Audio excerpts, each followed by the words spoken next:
আসসালামু আলাইকুম। আজকে আমি আপনাদের দেখাবো কিভাবে আমাদের জামা তৈরি করে বেঁচে দেওয়া কাপড় দিয়ে ছোট বাচ্চাদের জন্য সুন্দর ফ্রক তৈরি করা যায়। আমি একটি 4 মাসের বাচ্চার জন্য একটি ফ্রক তৈরি করছি।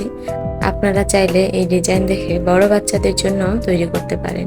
এই কাপড়টি আমার কামিজের সাইড থেকে বেঁচে গেছে।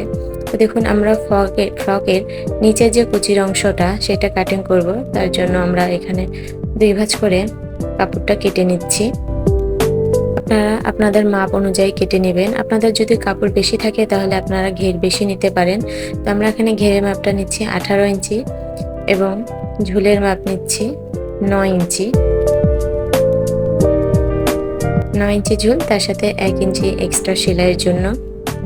তো এভাবে আমরা ফ্রকের নিচের পাটটা কাটিং করে নিলাম।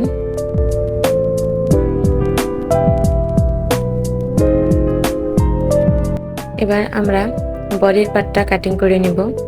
তার জন্য আমরা একটা কাপড়কে 4 ভাঁজ করে নিচ্ছি। আমি যে বাচ্চার জন্য এই ড্রেসটি তৈরি করছি তার বডি মেজারমেন্ট হচ্ছে 20। 20কে আমরা 4 ভাগ করলে হয় 5।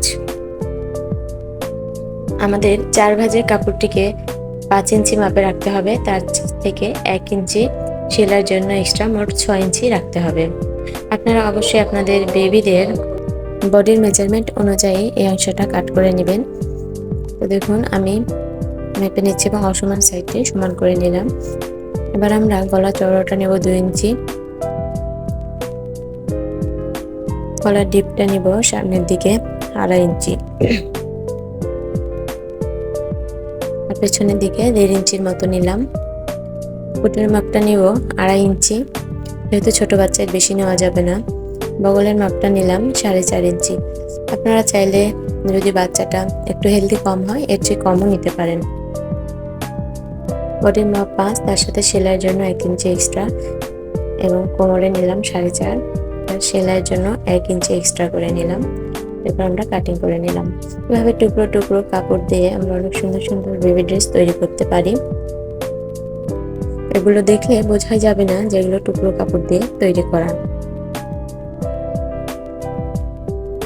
আমি পেছনের গলাটা কাট করে নিলাম। এবার দেখুন পেছনের পাটটা বের করে রেখে সামনের গলাটা কাটিং করে নিচ্ছি।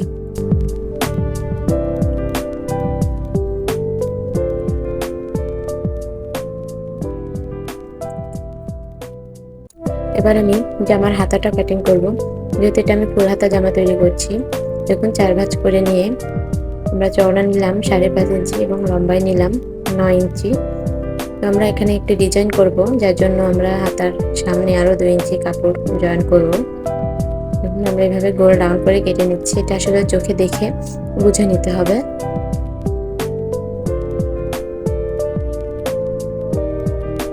এবার আমরা এই কাপড়টি দিয়ে হাতার সামনে ডিজাইন তৈরি করব, এতে দেখতে হাতাটা অনেক বেশি সুন্দর লাগবে। দেখুন এখানে আমি 4 ভাঁজ করে 2.5 ইঞ্চি মাপে কেটে নিলাম। এবার মাঝ বরাবর কেটে 2 হাতার জন্য রেডি করলাম। এবার আমি বডির সামনের পাটে একটু ডিজাইন করব, যার জন্য এই কাপড়টি কেটে নিচ্ছি। আপনারা চাইলে অন্যরকম ডিজাইনও করতে পারেন, তবে যারা সেলাই কাজে একদম নতুন তাদের জন্য এরকম সহজ সহজ ডিজাইন করাটাই সুবিধা হবে। দেখুন কত সুন্দর কাটিং হয়ে গেল। এবার আমি আপনাদের সেলাইটা দেখাই। তো আমি প্রথমে সামনের পাটের ডিজাইনটা করে নিব। এর জন্য আমরা 2 টুকরো কাপড় নিয়েছি, 2 ইঞ্চির মতো চওড়া নিয়েছি। এবার আমরা এটাকে 2 ভাঁজ করে কুচি দিয়ে সেলাই দিয়ে নিব। ডিজাইনটা করলে দেখতে অনেক সুন্দর লাগবে। দেখুন কত সুন্দর কুচি হয়ে যাচ্ছে। আমি 2 টুকরো কাপড় দিয়ে এরকম কুচি দিয়ে নিচ্ছি।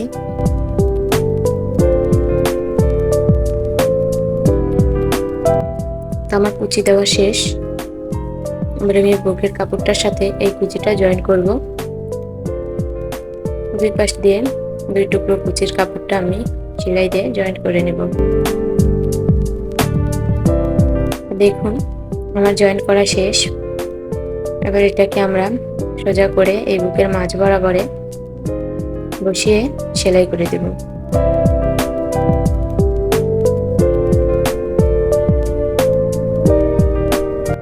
দেখুন কত সুন্দর ডিজাইনটি তৈরি হয়ে গেছে। এবার আমি পেছনের পাট এবং পেছনের পাটের সেলাইটা করে নিব বোতাম পট্টি এবং ঘাট পট্টি। এখানে বোতাম ঘাট পট্টি তৈরি করার জন্য 2 ইঞ্চি চওড়া একটি কাপড় নিয়েছি, যাকে 2 ভাঁজ করে এভাবে সেলাই করে দিলাম।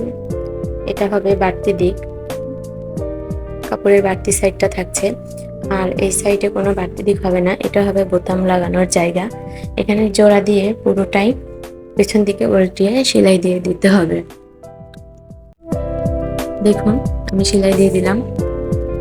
এবার দুইটা একটার উপর আরেকটা বাড়তি সাইডটা উপরে রেখে আমি বড় সেলাই করে আটকে নিচ্ছি সেলাইয়ের সুবিধার জন্য, পরে এটা খুলে দেব। এবার আমি সামনের এবং পেছন পাটের পুটের জয়েন্টটা করে নেব। পুটে অবশ্যই ডবল সেলাই দিতে হবে। দেখুন আমার পুটটা কমপ্লিট। এবার আমি গলায় গলাপট্টি লাগাবো, যার জন্য আমি একটা কাপড় এরকম কোনাকুনি কেটে নিচ্ছি। এটা আসলে আপনাদের চোখে দেখে বুঝে নিতে হবে আমি কিভাবে সেলাইটা দিলাম, এখানে শেখানোর কিছু নেই। এখন কাপড়টা লম্বা হয়ে গেল।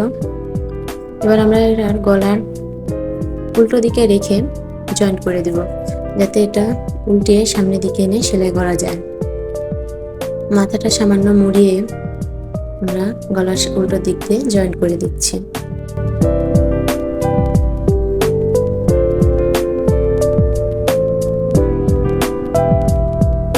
দেখুন আমার গলার সাথে কাপড়টি জোড়া দেওয়া শেষ। এবার আমি চারদিক দিয়ে ছোট ছোট কাট বসিয়ে দিব, এতে করে গলার রাউন্ডটা অনেক সুন্দর আসবে। এবার আমি গলার কাপড়টা ভাঁজ করে সিধা দিকে মুড়িয়ে সেলাই দিয়ে নিব। দেখুন আমি কিভাবে করছি।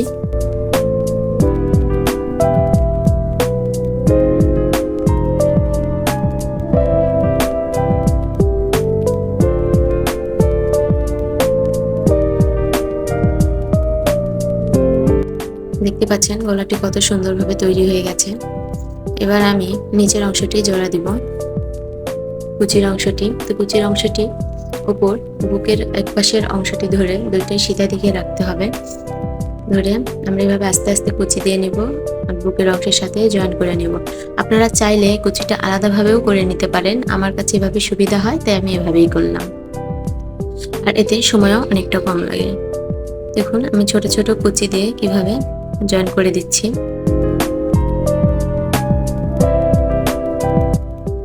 জয়েন করা শেষ। এবার আমরা চাপ সেলাই দিব, আর চাপ সেলাই দেওয়ার সময় অবশ্যই জোড়ার কাপড়টা বুকের দিকে থাকতে হবে।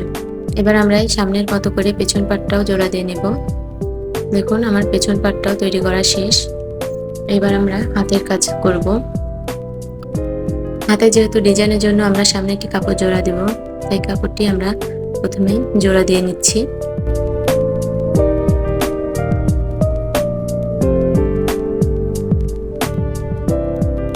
এবারে কাপড়ের মাথায় চিকন করে মুড়ি দিয়ে নেব।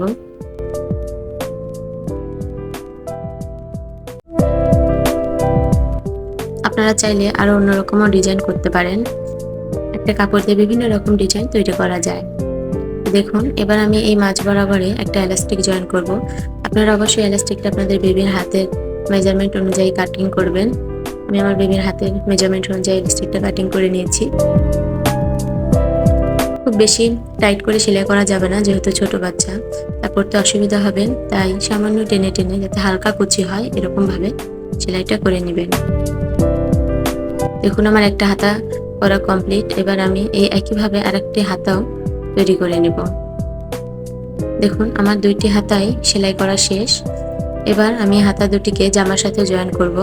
এর জন্য আমি জামার পুটের কাছে মাঝ বরাবর রাখলাম এবং হাতাটার মাঝ বরাবর একটা কাটিং করে নিলাম। এই মাঝ বরাবর হাতার মাঝ বরাবর পুটের মাঝখানে রেখে সেলাই করে দেব। রাউন্ড করে করে আস্তে আস্তে সেলাইটা করতে হবে, টানাটানি করতে যাবেন না, তাহলে হাতাটা একদমই সুন্দর হবে না। একদিকে আমার সেলাই করা শেষ। এবার আমি বাকি পাশটাও সেলাই করে নিলাম।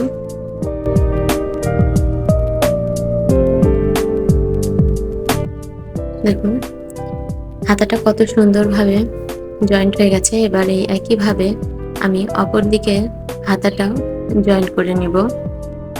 দেখুন আমার দুই দিকের হাতাটাই জয়েন করা শেষ। এবার আমি সাইডটা মেরে নিব হাতা সহ এই দুই সাইডটাই মেরে নিব। এভাবে মারলে আপনার বেবির গায়ে বাচ্চাটা সুন্দরভাবে ফিটিং হবে এবং যদি ঢিল বা টাইট করার ব্যাপার থাকে সেটাও আপনারা ইজিভাবে করে নিতে পারবেন। তো দেখুন আমি সাইডটা সেলাই করে নিচ্ছি।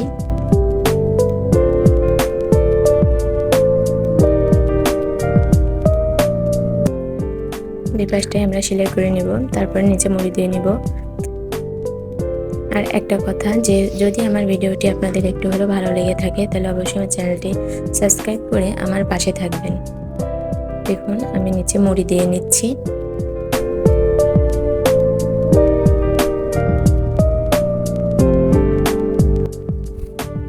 দেখুন এবার পেছনে বোতাম লাগিয়ে নিলেই সুন্দর 4 মাসের বাচ্চার জন্য সুন্দর বেবি ফ্রকটি। দেখুন বেবি ফ্রকটি কতটা সুন্দর লাগছে। আপনারাও চাইলে কম কাপড় দিয়ে এরকম ডিজাইন তৈরি করতে পারেন। আমার ভিডিওটি দেখার জন্য সবাইকে অসংখ্য ধন্যবাদ।